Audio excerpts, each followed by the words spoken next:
Next Saturday night at 11:30, Jessica Lange stars in a special encore performance of Frances, right here on Channel 11. 11's Alive with the independent news next.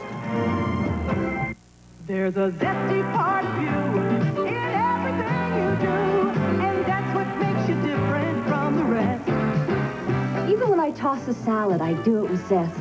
That's why I love New Good Season's lemon and herbs dressing. It's so deliciously zesty. It's got real lemon zing with oregano and garlic and other garden herbs and spices. I just add oil and vinegar and, ooh, what a great new lemony taste. Try new lemon and herbs and new blue cheese and herbs, 2 new zesty good ones from Good Seasons. WPIX wants to know what would make you feel better fast. Buy a Porsche. Buy a Porsche, yeah, that sounds good. How about winning your share of $102,000? I'll be on the next plane to Hawaii. Most perfect hairpiece that could possibly be purchased. I'd buy a condo in Florida. Next to Mama. No way. Listen to 102 WPIX and feel better fast. I feel better already. $102,000 from 102 WPIX. Look out, Bruce Lee. Move over, Chuck Norris. Here comes Lucille Thompson, 89 years old and still kicking. Meet her Monday night at 7:30 and 10.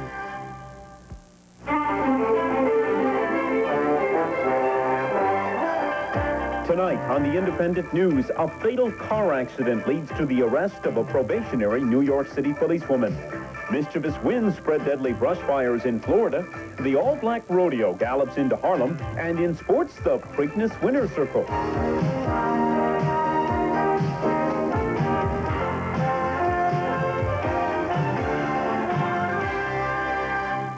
Good evening. A 3-car pileup that left one man dead has led to the arrest of a probationary New York City policewoman. 23-year-old Nancy Farrar has been charged with driving while intoxicated while in her own car and off-duty. Police say the accident occurred early today on the Gowanus Expressway in Brooklyn, just west of the 39th Street exit. The pileup began when a Volkswagen became disabled and was hit by a Plymouth driven by 44-year-old Joseph Winarski. According to police, Officer Farrar then struck Winarski's car from behind. Winarski was pronounced dead at the scene. The man in the first car, Richard Cohen, was taken to Kings County Hospital where he's in guarded condition. Officer Farrar was treated for minor injuries and then arrested. Tonight, a state of emergency in Florida. Brush fires throughout the state are being called the worst in its history. Windswept wildfires are scattered across every corner of the state. Trees, homes, and phone lines have been leveled. 2 firefighters were killed and a third was critically injured battling the flames. Other exhausted crews have been working around the clock since Friday. Florida Governor Bob Graham has called in the National Guard to give firefighters a hand. Helicopters are dropping water and flame-retardant chemicals on the fires. This is one of, if not the most serious series of fires that we've had in recent state history. Officials don't know exactly what caused the fires, but they say a recent drought and heat wave turned Florida into a tinderbox. I wouldn't call it a disaster area. I would say that what's happening there is a disaster. Some 100 fires raging across the state were under control this morning. However, officials fear a repeat of high winds will whip up the flames again. Half of Florida's 67 counties have been hit. Areas in the Northeast have seen the worst of the flames. Hundreds of people from the Palm Coast have taken refuge in hotels and shelters after being forced to evacuate their homes. 200 of those homes and 2 school buildings have gone up in smoke. Some 100,000 acres of Florida land have been devastated by those fires. Talks between United Airlines and striking pilots remain grounded, but the 2 sides did agree tonight to meet separately with a federal mediator. Only a fraction of United's flights took off today, the second day of the pilots' walkout. United ticket holders found the scramble for alternatives nerve-wracking but less chaotic than yesterday. The main issue in the pilot strike is a company wage plan. It would put new pilots on a lower scale than those already flying. Maryland, in an effort to shore up shaky savings and loan institutions, has set up a state-backed insurance fund. The move follows a frenzied run by depositors at 102 Maryland S&Ls. Details now from Lou Davis in Baltimore. It was just before midnight last night when Governor Hughes, House Speaker Cardin, and Senate President Steinberg signed the 7 emergency bills dealing with the Savings and Loan Association crisis. The General Assembly had passed the package in a 13-hour special session, which Governor Hughes called a last resort to keep the crisis from developing into a disaster. The bill set up a state-funded insurance program to replace the presently privately funded MISIC. They also give the governor extraordinary powers to deal with the S&Ls. The governor acknowledged that these new laws are only the first step in restoring confidence in Maryland's savings and loan associations. Well, next is to move ahead in implementing this legislation and getting the fund set up and getting the acting director and his efforts moving quickly to get a permanent director. Continuing our efforts with the Federal Reserve people who have been so helpful throughout all of this and who are willing to continue to help us. I guess one other thing is seeing if there's any way that the major immediate problem that we have, which is Old Court and Merit, can be resolved. Maryland lawmakers will consider allowing major national banks to take over some of the S&Ls. The legislature will also decide on Tuesday whether to lift restrictions on the amount depositors can withdraw from their accounts. The Independent News, brought to you by Minolta, by the Remington Micro Screen Shaver, and by Brim Decaffeinated.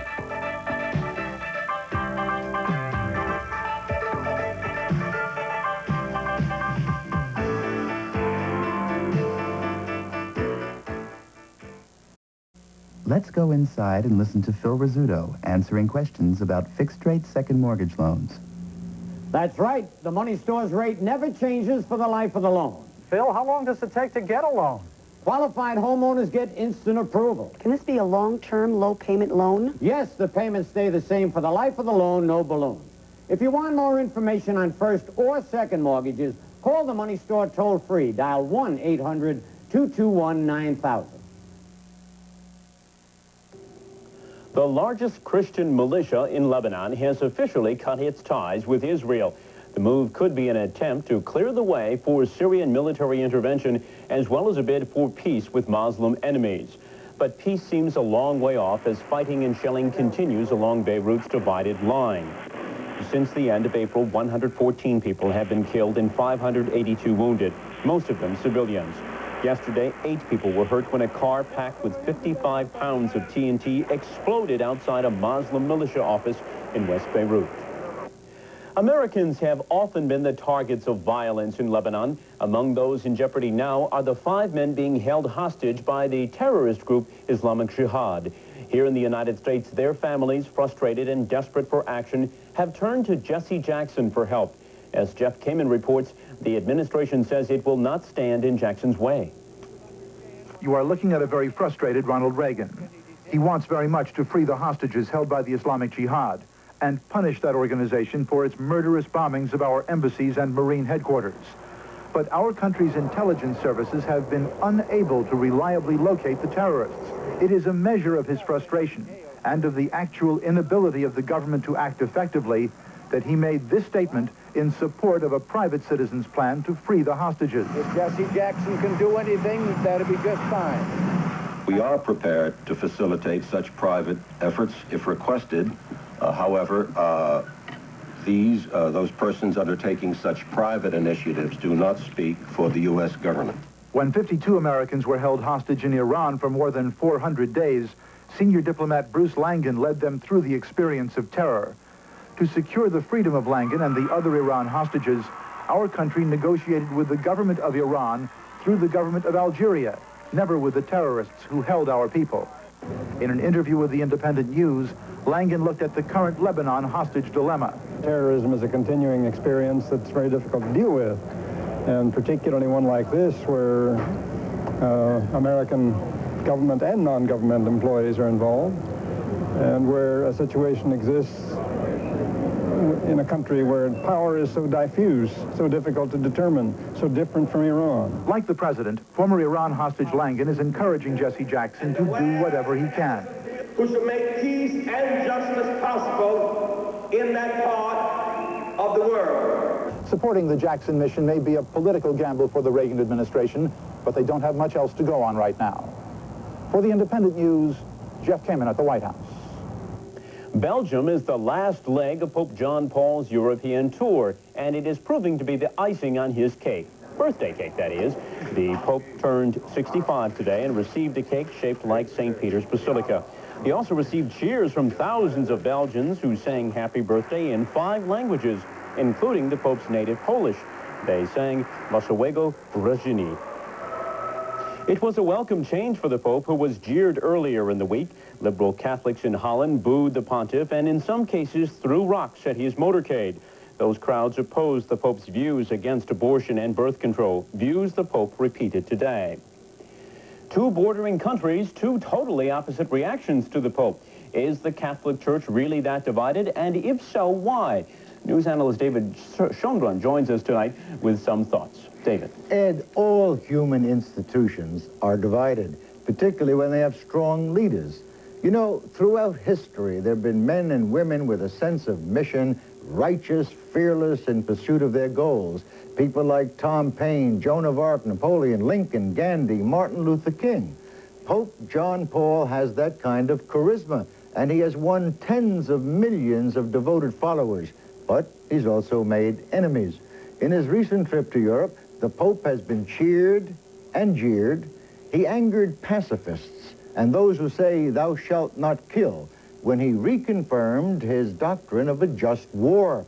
But he also strongly condemned the arms race and nuclear madness. He has alienated elements of both pro- and anti-defense advocates.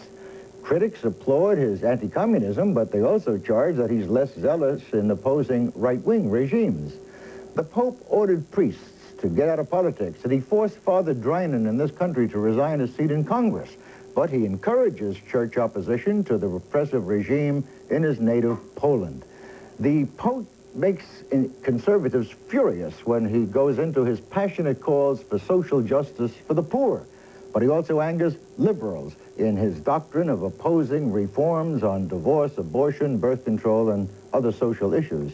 There are very powerful tides that are flowing through all institutions these days, including the ancient Catholic Church. The Pope is trying to stem some of those tides, and this creates undertows and huge waves. And this is what we have personally witnessed this past week. David, you've lived in Europe and covered Vatican affairs. Why is this not a surprise in Europe? Well, it's a surprise to Americans, firstly, because most Americans are Protestants, and we're very respectful of the Pope. We don't want to be anti-Catholic. We don't want to be called bigots. But in Europe, there are tens of millions of Catholics. It's their religion. They're fighting for their beliefs, and they know that they're not bigots. So they are prepared to fight the Pope. The Pope has fought harder in Italy, the Catholic country, than he is in America, the Protestant country. Do you think the Pope will be able to stand fast in his views, his very outspoken views? When it comes to the rules of the Catholic Church, the Pope is infallible. He makes those rules. But whether or not he can force Catholics to follow those rules, that's another question. But he is a remarkably popular man, isn't he? Popular, admired, for good reason. He's a wonderful man. He has many marvelous qualities. But I saw right here in America protests by nuns when he ordered them to wear their traditional habits, and they now have modern clothing. There are young people who don't agree with his views on sex. Now, popularity has nothing to do with telling people how to behave. But it does in a sense that I suppose he might get more people to listen, I'm assuming, or am I wrong? Well, there are people who will listen, who will follow, who are devoted, who revere this wonderful man. But there are others who say, hey, wait a minute. I'm a valued human being. I have my values, and he's not going to tell me how to behave. That's what it's in every part of life. Is that the bottom line here? He cannot tell me how to behave? That's it.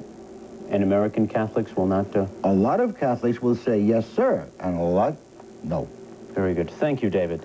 The Independent News continues right after this.